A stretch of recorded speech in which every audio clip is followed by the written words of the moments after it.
brought to you by ITEL.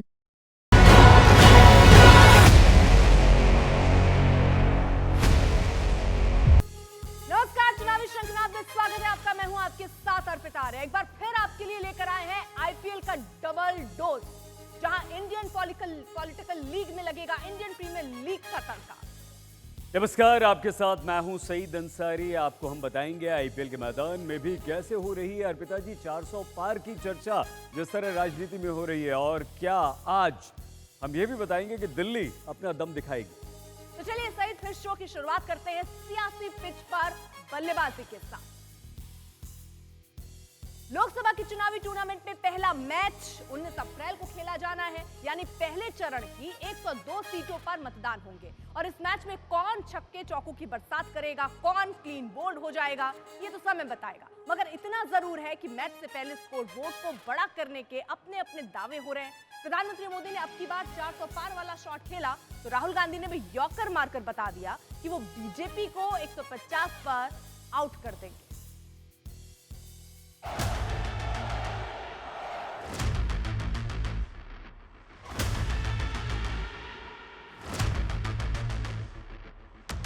Lok Sabha के चुनावी tournament में पहले दौर का प्रचार खत्म हो गया है। अब पावर प्ले चल रहा है और इसमें हर प्लेयर ताबड़तोड़ बल्लेबाजी कर रहा है। प्रधानमंत्री नरेंद्र मोदी ने एक बार फिर वही नारा दोहराया, अब की बार 400 पार। 4 जून क्या होने वाला है, ये आज पूरा देश देख रहा है। और इसलिए लोग कहते हैं 4 जून 400 पार। 4 जून प्रीमियर लीग में तो वैसे ही अब की बार एक ही पारी में 300 पार का नारा लग रहा है, मगर बीजेपी ने जो टारगेट सेट किया है, राहुल गांधी उस टारगेट को अपने तरीके से आंक रहे हैं। बीजेपी को मुझे लग रहा था 15-20 दिन पहले कि 180 से 180 तक जाएंगे, अब मुझे लग रहा है 150 तक जाएंगे। हर स्टेट में हमें रिपोर्ट मिल रही है कि हमारा चुनाव इंप्रूव कर रहा है और अंडर करंट है। सीटें बरसेंगी कि नहीं ये तो समय बताएगा, मगर कांग्रेस के प्लेयर बाउंसर मार रहे हैं। हम इतना कह सकते हैं कि अगर इस देश में आज के दिन ऐसा चुनाव हो जिसमें कोई गड़बड़ी नहीं हो, जिसमें ईवीएम में कोई गड़बड़ी नहीं है, तो मैं दावे के साथ कह सकती हूँ ये 180 से ज्यादा सीट नहीं ले सकते, उससे भी कम ले। लोकसभा के चुनावी टूर्नामेंट में यूपी की पिच पर अखिलेश और राहुल एक साथ उतरे हैं। दोनों को भरोसा है कि उनकी ओपनिंग जोड़ी यूपी में स्कोरबोर्ड को बड़ा करेगी और सत्तासीन टीम बीजेपी को परास्त करेगी। इनके प्रत्याशी होर्डिंग से गायब हैं और चुनाव के बाद होर्डिंग पे जो अकेले हैं वो भी गायब हो जाएंगे और सफाया होने जा रहा है। पहले दौर के मैच में 19 अप्रैल को मतदान होना है। देखना होगा कि इस दौर में कौन सी टीम कितने रन बनाती है और किस तरह से अपना स्कोरबोर्ड चलाती है। आज तक ब्यूरो। अर्पिता, पहले मुकाबले के लिए तो देखिए प्रैक्टिस का समय खत्म हो गया, अब खिलाड़ियों को मैदान में उतरना है। तो ये जो खिलाड़ी हैं वो कितने रनों, कितनी सीटों के लिए मैदान में उतर रहे हैं, और बताइए सारी बातें। बिल्कुल सही। देखिए 19 अप्रैल को पहले चरण में 102 सीटों पर मतदान होगा, जिसमें 21 राज्य और केंद्र शासित राज्य शामिल हैं। तमिलनाडु की सभी 39 सीटों पर यहां मुकाबला होगा। इसके अलावा यूपी, बिहार, महाराष्ट्र, राजस्थान, एमपी, ये जैसे जो राज्य हैं इनकी भी कुछ सीटों पर मतदान होना है। यानी दिलचस्प ये मुकाबला, जिसके लिए प्रचार का शोर लगभग अब हर पार्टी ने अपनी पूरी ताकत छोड़ दी। अगर पहले चरण में ताकत की बात करें तो 102 सीटों में बीजेपी ने पिछले चुनाव में 60 प्रत्याशी उतारे थे, जिनमें से 40 को जीत हासिल हुई। वहीं अगर कांग्रेस की बात करें तो 15 सीटों पर कांग्रेस जीती थी। अगर कांग्रेस और बीजेपी की तुलना मजबूत सीट के आधार पर कर लें, यानी ऐसी सीटें जहां पिछले 3 चुनाव में पार्टियां 2 या उससे ज्यादा बार जीती हों, तो वो 38 सीट ऐसी हैं जहां बीजेपी मजबूत है। वहीं कांग्रेस 11 सीटों पर मजबूत नजर आती है, यानी कांग्रेस भी कहीं पीछे नहीं। अब देखिए कमजोर सीट की भी जल्दी से बात कर लेते हैं, आपने पूछा है तो। यानी ऐसी सीटें जहां पिछले 3 चुनाव में सिर्फ एक बार पार्टी जीती है, यानी स्विंग वोटर ज्यादा है। तो ऐसी 13 सीटें हैं जहां बीजेपी कमजोर है, जबकि 38 सीटें ऐसी हैं जहां कांग्रेस कमजोर है। यानी दिलचस्प है। और हर कोई, जैसे अगर हम बीजेपी की बात करें तो बीजेपी ने अपने रण की शुरुआत भी उस तरीके से की थी, कमजोर सीटें उनको टारगेट किया, वहां जाके रैलियां हो रही हैं, जनता से कनेक्ट करने की कोशिश। बहुत ही बढ़िया आपने मजबूत और जो कमजोर सीटों की बात बताई, आंकड़ा बहुत ही सुंदर है। वैसे अर्पिता जी, हम आपको ये भी बताएं कि चुनौती दोनों टीमों के सामने यहाँ पर है। देखिए किस तरह से, इसको भी समझिए, बीजेपी को अपने पिछले रिकॉर्ड को दोहराने का दबाव है। 303 बहुत बड़ी बात है। अब तो 400 पार का नारा यहाँ पर दिया जा रहा है। वहीं इंडिया गठबंधन को बीजेपी को सस्ते में आउट करने की एक बहुत बड़ी चुनौती, और बीजेपी ने जो लक्ष्य रखा है अर्पिता जी, वो बहुत बड़ा है, 370 और 400 पार। बिल्कुल, लेकिन ये सब कुछ तय करेगा देश का सबसे बड़ा सियासी मैदान उत्तर प्रदेश, जहां 8 सीटों पर पहले चरण में मतदान होगा। इन 8 सीटों में पिछली बार 5 सीटें हार गई थी, लेकिन इस बार कंडीशन अलग है। मायावती अकेले चुनाव लड़ रही हैं, आरएलडी बीजेपी के साथ चली गई है, कांग्रेस और समाजवादी पार्टी अब साथ में है, लेकिन चर्चा सबसे ज्यादा अमेठी को लेकर है। आखिरकार अमेठी में कांग्रेस बल्लेबाजी के लिए किससे उतारेगा, ये एक बड़ा सवाल है।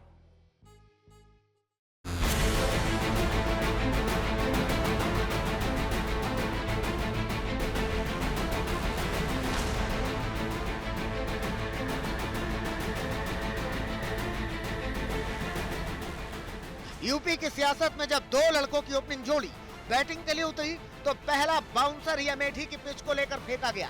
राहुल ने भी बड़ी होशियारी के साथ गेंद को जाने दिया। लोग तो गुजरात छोड़कर पीएम बनने के लिए बनारस आते हैं, आप बाय नाइट चले गए, तो क्या अमेठी या रायबरेली से आप लड़ेंगे? ये बीजेपी वाला क्वेश्चन है। ये पत्रकार का सवाल। पहले opening ball BJP question. Very good, शाबाश। देखिए,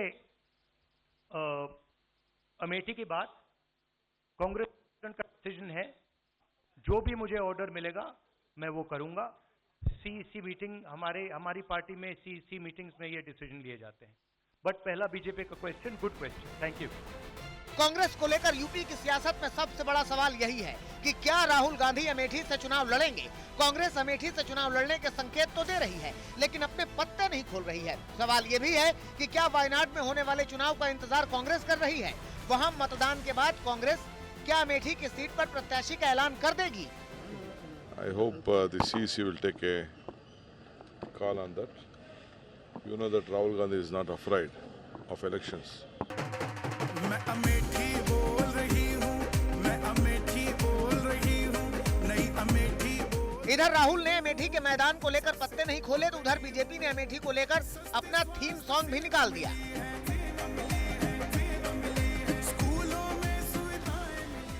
बीजेपी की ओर से स्मृति ईरानी गेंदबाजी के लिए पूरी तरह से तैयार हैं, जो सिर्फ राहुल के बैटिंग में आने का इंतजार कर रही हैं।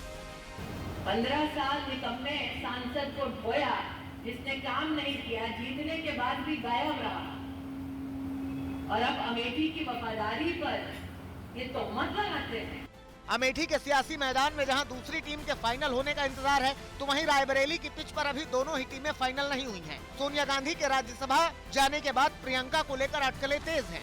रायबरेली से बीजेपी ने अपने उम्मीदवार का ऐलान नहीं किया है, शायद वो कांग्रेस के प्रत्याशी के ऐलान का इंतजार कर रही है। वहीं आज भारी भीड़ के बीच प्रियंका गांधी सहारनपुर में रोड शो करने पहुंची, जहां उन्होंने बीजेपी पर बयानों की गुगली डाली। सीटें अच्छी आएंगी, जनता बदलाव चाहती है। मैं राजस्थान गई, उत्तराखंड गई, जनता में कोई रुझान है, थक गए हैं। वो ऐसी राजनीति नहीं चाहते, देख ली उन्होंने 10 सालों से यही घूम घूम के यही बातें हो रही हैं। बीजेपी ने यूपी के लिए 80 के विशाल स्कोर का लक्ष्य रखा है, तो वहीं अखिलेश गाजियाबाद से गाजीपुर तक बीजेपी को साफ करने की बात कर रहे हैं।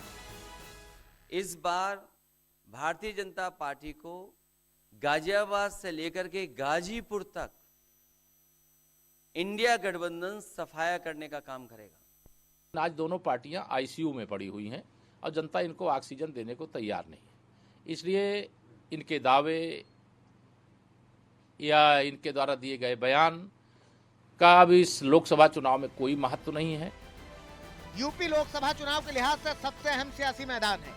ऐसे में यहाँ एक और बीजेपी बड़ी जीत का प्लान बना रही है, तो वहीं दूसरी ओर अखिलेश राहुल की जोड़ी इस टारगेट को रोकने के लिए एक साथ बैटिंग करने उतरी है। सहारनपुर से मौसमी सिंह के साथ आज तक ब्यूरो। तो अब देखिए सईद, सियासी पिच पर 400 पार होगा या नहीं ये तो 4 जून को पता चलेगा, लेकिन क्रिकेट के मैदान में इस बार कई मुकाबलों में दोनों टीमों ने 400 से ज्यादा का स्कोर खड़ा करके रिकॉर्ड जरूर बना दिया है। आप बिल्कुल ठीक कह रही हैं, ये हो रहा है। कल का मुकाबला ही आप देख लीजिए, हाई स्कोरिंग मुकाबला यह रहा क्रिकेट के मैदान पर। राजस्थान का हल्ला बोल अर्पिता जी लगातार जारी है। कल रात ताकतवर कोलकाता टीम को राजस्थान ने उसी के मैदान पर हरा दिया, ये बहुत बड़ी बात है। जीत के हीरो रहे जोस बटलर, जो कि शतकवीर थे, यानी कि उन्होंने शतक भी लगाया। इस मुकाबले में 2 शतक भी बने अर्पिता जी। पहला सुनील नरेन ने अपना मेडन शतक जमाया, शानदार जबरदस्त, और उसके बाद बटलर ने पानी फेर दिया। बटलर की इस पारी को अगर हम डिस्क्राइब करें, आपको बताएं, देखिए यहाँ बताएंगे ग्राफिक्स से, तो कई सारे रंग इसमें आपको देखने को मिलेंगे। 224 का लक्ष्य था, राजस्थान पीछा कर रही थी। पहले पावर प्ले में 76 रन बने, यानी जीत की बुनियाद पड़ गई। तो यहाँ पर जीत की बुनियाद पड़ गई और राजस्थान के 2 विकेट भी गिर गए। बटलर ग्रीज पर थे, लेकिन शुरुआत में उनकी पारी में रवानी नहीं थी। 50 के बढ़ाव तक पहुंचने के लिए 36 गेंदों का सामना करना पड़ा। बटलर पर स्ट्राइक रेट बढ़ाने और अंत तक जमे रहने का दबाव तब और बढ़ गया जब 13वें ओवर की पहली 2 गेंदों पर अर्पिता जी 2 विकेट गिर गए और स्कोर हो गया 121 पे 6। अब आप देखिए यहाँ से आगे बढ़ी, यहाँ से बटलर के साथ जुड़ी रोवन पावेल की जोड़ी, दोनों ने 33 गेंदों पर 57 रनों की साझेदारी से मैच को लड़ाए रखा।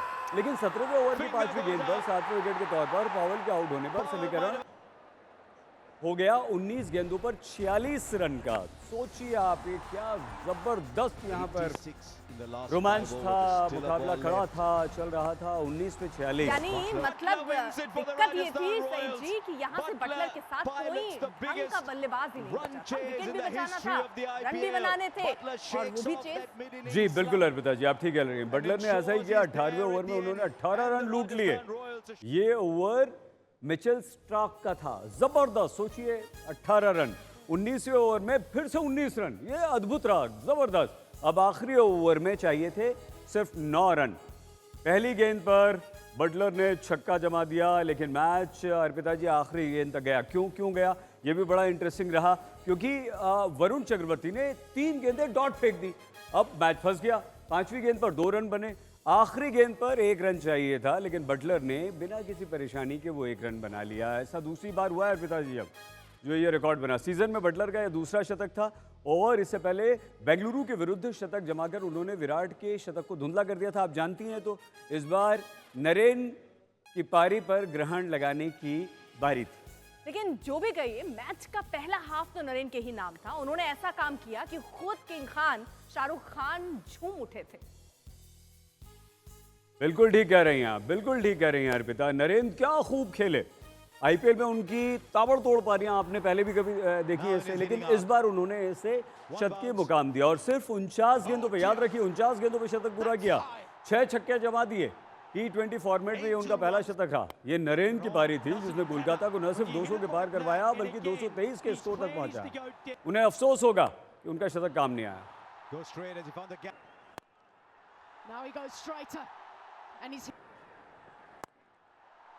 Once more runs straight and he will get them. This is incredible hitting. अच्छा, दिलचस्प मुकाबला रहा है ना, लेकिन ये बताइए नरेन की इस पारी का कुछ गंभीर फैक्टर भी। अरे कमाल कर रहे हैं आप, 1-2 तो हम बताते हैं आपको, बहुत बहुत मजेदार। देखिए कोलकाता के साथ दोबारा से जुड़े हैं नरेन इस बार। पहले ये बात को आप समझ लीजिए, ठीक है। तो इस बार उनका जो रंग ढंग है वो बिल्कुल बदला सा नजर आ रहा है। कहाँ तो पिछले 2 सालों में नरेन के नाम सिर्फ 92 रन थे अर्पिता जी, और वो भी सिर्फ 28 मैचों में, और इस साल 6 मैचों में 276 रन। अब आप देख लीजिए स्ट्राइक रेट 188, जो कि अद्भुत है, जबरदस्त है। एक मेंटोर भी एक खिलाड़ी के प्रदर्शन पर कितना प्रभाव डाल सकता है, ये इसका बेहद शानदार अर्पिता जी एग्जाम्पल है, उदाहरण।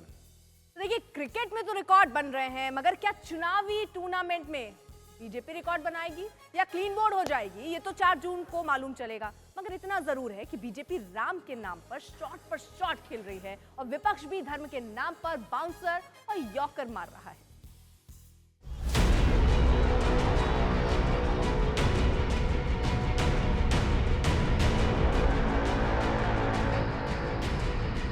चुनावी खेल में एक बार फिर राम के नाम पर राजनीति के चौके छक्के लगाए जा रहे हैं। हम भी सूर्य तिलक में हमारे मोबाइल के किरण भेज रहे हैं। मेरे साथ बोलिए, जय श्री राम, जय श्री राम, जय जय श्री राम। राम पर संग्राम कोई नया नहीं है। चुनावी खेल में राम तो हमेशा से केंद्र में ही रहे हैं, मगर बीजेपी की जोरदार बैटिंग के जवाब में विपक्ष भी खुलकर खेल रहा है। और ये हमारे देश की बहुत पुरानी परंपरा है कि हम सत्ता को नहीं पूछते हैं, हम शक्ति को पूछते हैं और हम सत्य को पूछते हैं। और आज अगर हम भगवान राम को पूछते हैं तो इसलिए पूछते हैं क्योंकि वो जनता को सर्वोपरि मानते थे। बीजेपी आरोपों के शॉट लगाती है और बताती है कि कैसे विपक्षी गेंदबाज अपनी सियासी गेंदबाजी राम के खिलाफ कर रहे हैं। श्री रामलला विराजमान की प्राण प्रतिष्ठा के बाद की यह पहली रामनवमी, जिसमें आज श्री रामलला की मूर्ति के ऊपर उनके विग्रह पर सूर्य तिलक हो रहा है, यह अद्भुत, अलौकिक और वैज्ञानिक अनुभूति के इस अविस्मरणीय अवसर पर इंडी गठबंधन के नेता अपनी उसी दयनीय मानसिकता का परिचय देते हुए तो विपक्ष के गेंदबाज भी बाउंसर और बीमर से बीजेपी के बैटर को परेशान कर रहे हैं। रामनवमी को जो कुछ लोगों ने पेटेंट कर लिया है, उनकी बपौती नहीं रामनवमी। रामनवमी करोड़ों लोग हजारों वर्ष से मनाते चले जा रहे हैं और एक राम मंदिर नहीं है, हजारों राम मंदिर इस देश में हैं ऑलरेडी। अर्पिता जी, दिल्ली और गुजरात का मैच, और देखिए इस शो के तुरंत बाद स्पोर्ट्स तक पर आपको जाना है। इस सीजन में गुजरात ने 6 मैच में 3 खेल लिए, मैच से पहले और पहली पारी के बाद और रिजल्ट के बाद का स्पेशल शो विक्रांत गुप्ता और हमारी पूरी स्पोर्ट्स टीम के साथ। बिल्कुल, फिलहाल यहाँ एक छोटे से ब्रेक के लिए रुकेंगे, लेकिन सही जी के अंदाज में अपना दोस्तों आप प्लीज अपना बहुत ख्याल रखिएगा, देखते रहिए आज तक। आप देख रहे हैं आज तक। शाम की खास खबरों के लिए काफी है आज तक और पावर बैकअप के लिए काफी है live guard inverters, batteries and solar solutions. Match से जुड़े आपके हर सवाल का हम देंगे जवाब। जानने के लिए हर update, live analysis, special interviews, download कीजिए स्पोर्ट्स तक ऐप।